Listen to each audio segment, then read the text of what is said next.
ग्राम Amwari, post Nandpur Amwari, जिला सीवान, बिहार, यानी हमारा गांव। आज हम अपने गांव से पहला ब्लॉग स्टार्ट कर रहे हैं। ये हमारा विद्यालय है, जिस विद्यालय में हमने कक्षा 1, 2 और 3 की पढ़ाई शुरू की थी। ये वही बरगद का पेड़ जहाँ बैठ के हम लोग पढ़ा करते थे। आइए हम आपके बरगद के पेड़ को दिखाएं, जहाँ पे शिक्षा व्यवस्था तो बहुत अच्छी तत्कालीन समय भी नहीं थी। आज क्या होगी अभी तक तो हमने नहीं देखा है। इसी बरगद के नीचे हमारे क्लासें चलते थे। ये पोखरा जिसमें हम लोग नहाते थे, तालाब है जिसको पोखरा कहा जाता था। अब तो यहाँ नहाना वहाना संभव नहीं है, लेकिन पहले यहाँ नहाया जाता था। हम लोग घर से नहा के नहीं आते थे, इसी में नहाते थे और रेत की मिट्टी लगा करके हम लोग नहाया करते थे।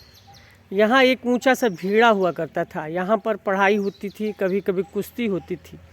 ये जगह भी ऐसा था जहाँ भीड़ा था। अब तो विद्यालय बन गए हैं, डबल मंजिला विद्यालय बन गया है, लेकिन उस समय विद्यालय नहीं था। आइए हम आपको दिखाते हैं जहाँ हमने पढ़ाई की थी, 4-5 की पढ़ाई। खैर हम 4 में यहाँ से चले गए थे और यूपी में हमने अपनी पढ़ाई पूरी की। ये वही विद्यालय है जो अपने जीर्ण शीर्ण अवस्था में है। यहाँ पर आने के बाद न तो हमने घंटा सुना था कि कोई घंटी बजती है और क्लासेज कैसे होते हैं, ये तो हमारी जानकारी नहीं है। ये सामने धर्मशाला था, ये बहुत पुराना धर्मशाला है, लगभग 100 वर्ष पुराना। अभी हम आपको धर्मशाला भी दिखाएंगे, लेकिन धर्मशाला की स्थिति बहुत ख़राब है और घुसना एकदम खतरे से खाली नहीं है। ये कक्षाएँ हुआ करती थी, यहाँ का ये अध्यापक हुआ करते थे और अध्यापकों में पढ़ाई की जो स्थिति थी, हम क्या आपसे बताएं, संभवतः वो न तो पढ़ाना जानते थे और न ही उनकी कोई व्यवस्था थी। ये कक्षा 5 हुआ करता था, ये कक्षा 6 हुआ करता था और ये कक्षा 7 हुआ करता था। यहाँ कक्षा 6-7 तक की व्यवस्था थी। आजकल इसमें तो कुछ नहीं है, आज बंद है विद्यालय। अगर विद्यालय खुलेगा तो कल हम आएंगे। यहाँ भी मिड डे मील का कार्यक्रम चालू हो गया है। मिड डे मील यहाँ भी चलता है। सोमवार को चावल, मिश्रित दाल और हरा सब्जी दिया जाता है। मंगलवार को जीरा चावल और सोयाबीन आलू की चर्चा है। वास्तव में मिलता है कि नहीं ये हमको पता नहीं है, लेकिन निश्चित रूप से लिखा जरूर गया है, जैसे यूपी में लिखा होता था। प्रधानाध्यापक का नंबर यहाँ पे है। प्रधानाध्यापक यहाँ संकुल का भी नंबर है, जैसे पूरे देश में संकुल की व्यवस्था आई है। प्रखंड शिक्षा अधिकारी का भी नंबर है, संकुल समन्वयक का नंबर है और सारी चीज़ें यहाँ पर हैं। ये ग्राउंड उस समय इतना अच्छा नहीं हुआ करता था, लेकिन आज है। ये पेड़ की वो यादें 40 साल पुरानी आज भी हमको याद है। इस पेड़ के नीचे ही कक्षाएँ लगती थीं और कथा कहानियाँ हो जाता था। शनिवार को एक प्रोग्राम हुआ करता था, जिसमें शनिवार को हम लोग बैठ करके पूरी कहानी या कुछ सुनाने का प्रोग्राम या गीत वगैरह गाया करता था। यही था। ये जो आप देख रहे हैं ये तालाब पहले नहाने का स्थान होता था, लेकिन अब नहाने की स्थिति नहीं है। यहाँ कोई नहाता नहीं है। ये बर्तन एक लोग धो रहे हैं, आप देखिए, शायद आज भी बर्तन धोया जाता था। ये चिमनी लगभग 40 साल पुरानी है। वहाँ चिमनी कहा जाता था, भट्ठा है। यहाँ ईंट का निर्माण होता है और ये मंदिर तब भी नहीं था। कुछ दिन के बाद, हमारी पढ़ाई के कुछ दिन के बाद यहाँ पे मंदिर बनना शुरू हुआ, इसलिए मंदिर नई स्थिति में है। ये जगह आज भी हमको याद है। हम यहाँ बैठना भी चाहते हैं, इसी पे बैठ के हम लोग की पढ़ाई होती थी। हालांकि आज की व्यवस्था उतनी अच्छी नहीं है कि यहाँ वो ये जो फैले हुए बरगद के तने हैं, शायद आप देख रहे होंगे, बरगद के जो तने हैं, इसी पर बैठ करके चारों तरफ से बैठ के बच्चे पढ़ते थे। अब कितनी संख्या में बच्चे पढ़ते थे क्या आपको बताएं? अधिकतम 50 से तो कम ही रहते होंगे, क्योंकि उस समय हम लोगों को पता ही नहीं चलता था, गिनती भी नहीं आती थी, तो कैसे लोगों को पता चल जाए। शिक्षा व्यवस्था को जिस तरह से बिहार ने तोड़ा है, लोग कहते हैं कि बिहार के लोग पढ़ करके IAS अफसर होते हैं।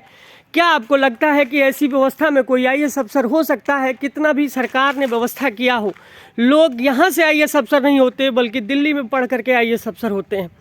ये वही विद्यालय है। हालांकि ये विद्यालय तो बन चुका है और बड़ी अब 2-2 मंजिला हो गया है। अब मैं नहीं जानता कि किस तरह से पढ़ाई होती होगी, लेकिन फ़िलहाल विद्यालय अच्छा दिखाई पड़ रहा है, नया बिल्डिंग, नई इमारतें तैयार हो गई हैं, लेकिन वही पुरानी बातें देख ही रहे हैं, जीर्ण शीर्ण अवस्था में अब भी है, जबकि इसका निर्माण 10 साल पहले ही अक्सर हुआ होगा, उससे ज़्यादा नहीं। आइए हम आपको पुराना कक्षा दिखाते हैं, जिस कक्षा में हम पढ़ते थे वो कक्षा यहीं पे है। अब तो पूरी तरह ध्वस्त हो चुकी है। खैर उस समय भी ध्वस्त हुआ करती थी, उस समय भी बहुत अच्छी स्थिति नहीं थी, यहाँ पे कक्षाएं चलती तो थी ही नहीं। इलेक्शन के लिए हुआ करता था बस, और कुछ खास नहीं। यह हमारे ज़माने में एक विधायक हुआ करते थे, विजय शंकर दुबे।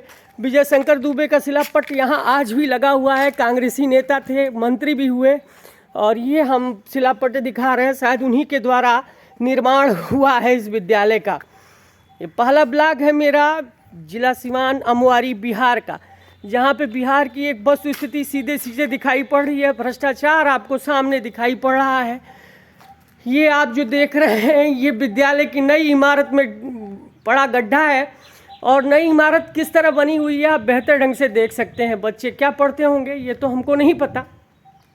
यहाँ पे डबल मंजिला विद्यालय दिखाई पड़ रहा है, शायद अब कक्षा 8 तक यहाँ विद्यालय चलता है। राजकीय मध्य विद्यालय अमवारी सिवान जो लिखा हुआ है, उच्च अंचल प्रखंड रघुनाथपुर की बात किया जा रहा है। ये उस समय की कक्षाएं थीं जिसमें हम पढ़ा करते थे। अब तो पूरी तरह कक्षाएं टूट चुकी हैं, ध्वस्त हो गई हैं। पहले भी ये स्थिति ऐसी नहीं थी, पहले भी हम लोग आकर के यहीं चले जाते थे, और आज भी वही स्थिति है, कुछ खास नहीं परिवर्तन हुआ है। समय के साथ बदलाव क्या आया, तो समय के साथ बदलाव यही आया है कि ऊंची ऊंची कंक्रीट की इमारतें बदल गई हैं। वही बरगद का पेड़, वही छाँव। इस बरगद, ये जो आप पुराना बरगद का पेड़ देख रहे हैं, हमारी 40 साल की यादें यहाँ पर संवरी हुई हैं। 40 साल पहले इस बरगद के नीचे हम लोग पढ़ते थे। पढ़ने में केवल पैसा वसूली होता था। उस समय 2 रुपया स्पेशल चार्ज हुआ करता था, और 2 रुपये स्पेशल चार्ज में लोग एक के लिए मार खाते थे हम लोग, और वो 2 रुपया भी नहीं दे पाते थे। हमको याद नहीं यहाँ कब घंटा चला है और कब पढ़ाई होती है, कितनी किताबें होती थी, ये भी उस समय नहीं याद था। हिंदी की किताबें हमको याद हैं, गणित की किताबें थोड़ी बहुत याद हैं, लेकिन गणित न तो कोई पढ़ाना जानता था और न ही कभी गणित की सुव्यवस्थित कक्षाएँ चली। आपसे क्या कहें, ये हम दुर्भाग्य को अपने याद कर रहे हैं या सौभाग्य को, हम ये नहीं जानते, लेकिन निश्चित रूप से हम ये चाहते हैं कि ये धस जाए जिसने शिक्षा व्यवस्था को हमारे चौपट किया। और ये स्कूल भी अब वर्तमान में क्या करता होगा यही नहीं जानते। ये मंदिर की दीवारें और ये आप सीढ़ियाँ जो देख रहे हैं, इसमें आते हैं। एक और घटना मैं आपको बता रहा हूँ। हम लोग नहाते हुए, हम और हमारे चाचा यहाँ नहाने के लिए दोपहर में आते थे। एक बार हम यहाँ डूबने लगे थे, और डूबने में एक गांव के आदमी ने हम लोगों को बचाया था। तो ये बातें हमको भूलती नहीं हैं। आइए हम आपको अपने गांव में, हाँ, और ये पेड़ जो आप देख रहे हैं, चीड़ का पेड़ हमको बड़ा याद है। प्रैक्टिकल के नाम पर इससे झाड़ू बनवाया जाता था, और झाड़ू बनवा करके हम लोग जमा करते थे। यही प्रैक्टिकल या कार्य शिक्षा जो भी कह लें, यही याद है, यही होता था। वैसे यहाँ बहुत सारे चीड़ के पेड़ होते थे। अब तो एक ये दिखाई पड़ रहा है, पहले नहीं था, बाद में जमा है।